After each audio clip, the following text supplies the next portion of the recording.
அருட்பெரும் ஜோதி அருட்பெரும் ஜோதி தனிப்பெரும் கருணை அருட்பெரும் ஜோதி குலதெய்வமே சரணம் குலதெய்வமே துணை.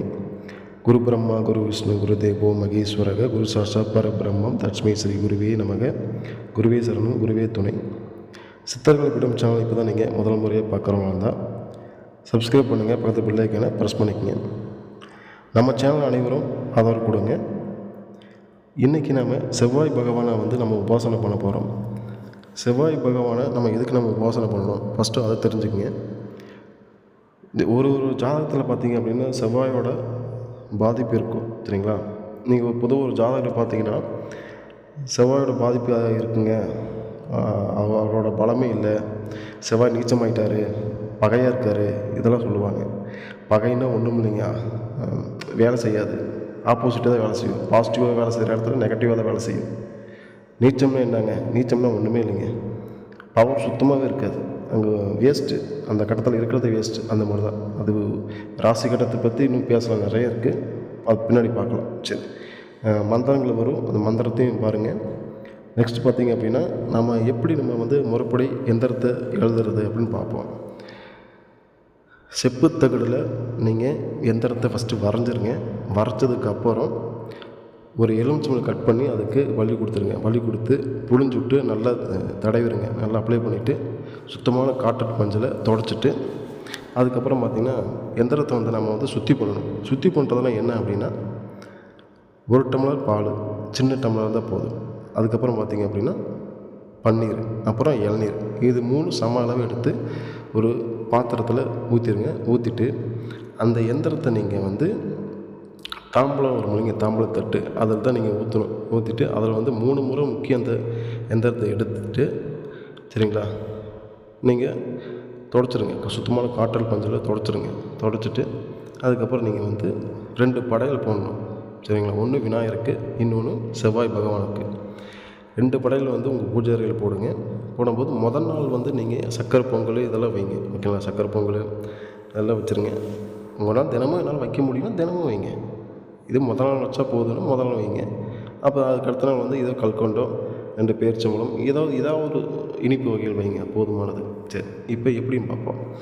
பிள்ளையார் நீங்கள் சிலையாக வச்சுருந்தீங்கன்னா பிள்ளையார் சிலையை வச்சுக்கோங்க. அப்படி இல்லாதவங்க மஞ்சளில் பிள்ளையாரை பிடிச்சி பக்கத்தில் அருங்கப்புல் வச்சுக்கோங்க.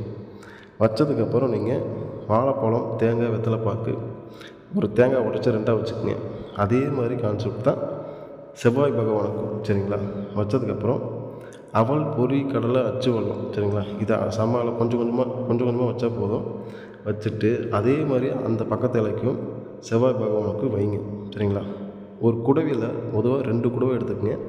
2 குடவையில் ஒரு இதில் இளநீ, ஒரு இதில் பால், சரிங்களா? அதே மாதிரி இன்னொரு இலைக்கும் இளநீ, பால், சின்ன அப்படி இல்லைன்னா சின்ன டம்ளர் கூட வச்சா கூட போதுமானது. வச்சதுக்கப்புறம் நீங்கள் கிழக்கு முகமாக பார்த்து உட்காந்து நீங்கள் மந்திரத்தை படிக்கணும், சரிங்களா? ஸ்க்ரீனில் மந்திரம் வரும் பாருங்கள், மந்திரம் கொடுத்துருக்கேன். மந்திரத்தை நோட் பண்ணிக்கோங்க. நல்லா தெளிவாக மந்திரத்தை கரெக்டாக உச்சரிப்போடு கரெக்டாக பண்ணணும். அப்படி கரெக்டாக தொடர்ந்து 11 நாள், சரிங்களா? 11 நாள் பண்ணால் போதுமானது.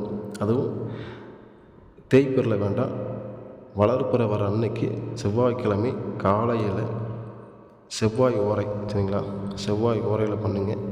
என்னால் முடியாது அப்படிங்கிறாங்க, மதியானம் 1 to 2 செவ்வாய் ஓரை வரும், அந்த நேரத்தில் பண்ணுங்கள், ஓகேங்களா? இந்த 2 நேரத்தில் ஏதோ மேக்ஸிமம் கம்பல்சரி காலையில் பண்ணுறீங்க பார்த்தீங்களா, அதுதான் ரொம்ப சிறப்பானது. 6 to 7. ஏன்னா நம்ம நல்லா இருக்கணும் அப்படின்னா நேரமாக பண்ணுறது, எந்திரிக்கிறது தப்பு இல்லை, சரிங்களா? 11 நாள் எந்திரிச்சு நம்ம முறையாக பூஜை பண்ணுறப்ப அது நம்மளுக்கு தான் நல்லது. சரி, பார்க்கலாம். கரெக்டாக இந்த மந்திரத்தை உச்சாரணம் பண்ணிவிட்டு நீங்கள் கரெக்டாக முறையாக இது பண்ணி, சரிங்களா? அப்படி பண்ணும்போது அந்த எந்திரத்துக்கு நீங்கள் சக்தி அது ஏறும், சரிங்களா? ஒரு நாளைக்கு எவ்வளோ சொல்லணும் அப்படின்னா, ஒரு நாளைக்கு நீங்கள் 108 சொல்லணும். அதேமாதிரி சாயந்தரம் அதேமாதிரி 108, சரிங்களா? சாயந்தரம்னா 8 to 9 வரும். 8 to 9 செவ்வாய் வரும். அந்த 8 to 9 அந்த மந்திரத்தை சொல்லணும். ஏன் மெயினாக அந்த செவ்வாய் ஓரம் ஏன் நம்ம சொல்கிறோம் அப்படின்னா, நம்ம செவ்வாய் பகவானை நம்ம உபாசனை பண்ண போகிறோம். அப்போ அந்த செவ்வாய் பகவானை கூட எந்த ஓரை வருதுன்னு பார்க்கணும். அந்த ஓரை என்ன ஓரை? செவ்வாய் ஓரை 6 to 7, ரைட், செவ்வாய்க்கிழமை. இந்த கிழமையில் நீங்கள் அதே மாதிரி தொடர்ந்து பண்ணுங்கள். அதே மாதிரி நீங்கள் புதன்கிழமை பார்த்தீங்கன்னா செவ்வாய் உரம் வரும். அதே மாதிரி செவ்வாய் உரைய ஸ்டார்ட் பண்ணுங்கள். இப்படி தொடர்ந்து நீங்கள் 11 நாள் விடாமல் பூஜை பண்ணுங்கள். இன்னொன்று, எக்காரணத்தை கொண்டும் படையல் வைக்கிறீங்க, அந்த படையலை வந்து நீங்கள் தூக்கி குப்பையில் போடுறது அதெல்லாம் போடாதீங்க. பறவைகளுக்கு சரிங்களா உணவளிச்சிருங்க. இல்லைன்னா நீங்கள் வீட்டில் இருக்கிறவங்க நீங்களே சாப்பிடுங்க, அது தப்பு இல்லை. ஓகேங்களா? சரி, அப்படி ஏதாவது வெளியே போடணும் அப்படின்னா எல்லாமே ஒட்டுக்கா இது பண்ணி அப்படியே கொண்டு போய் ஆற்றுல வந்து விட்டுருங்க. இதுதான் முறை. தேவையில்ல இந்த டிச்சில் போடுறது, சாக்கடையில் போடுறது இதெல்லாம் வேண்டாம். முறையாக பண்ணுங்கள். இது இப்படி பண்ணிங்க அப்படின்னா உங்களுக்கு செவ்வாய் பகவானோட முழு ஆற்றல் உங்களுக்கு கிடைக்கும். சரிங்களா? முயற்சி பண்ணுங்கள்.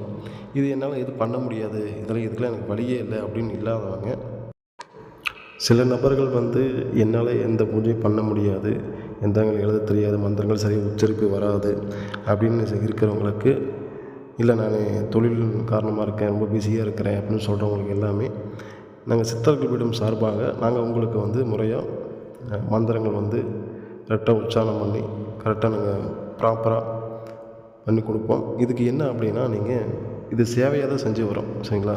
நாங்கள் வந்து இந்த பணம் வாங்குறதெல்லாம் கிடையாது. அப்படியே நாங்கள் பணம் வாங்கினாலும் தினசரி பூஜை சாமானுக்கு உண்டான எவ்வளோ காஸ்ட்டு வருதோ அந்த காஸ்ட்டு மட்டும் தான் நாங்கள் வாங்குவோம். சரிங்களா? ஏன்னா இது உங்களுக்கும் தெரியும், ஒரு நாளைக்கு எவ்வளோ செலவாகுதுன்னு உங்களுக்கே தெரியும். சரிங்களா?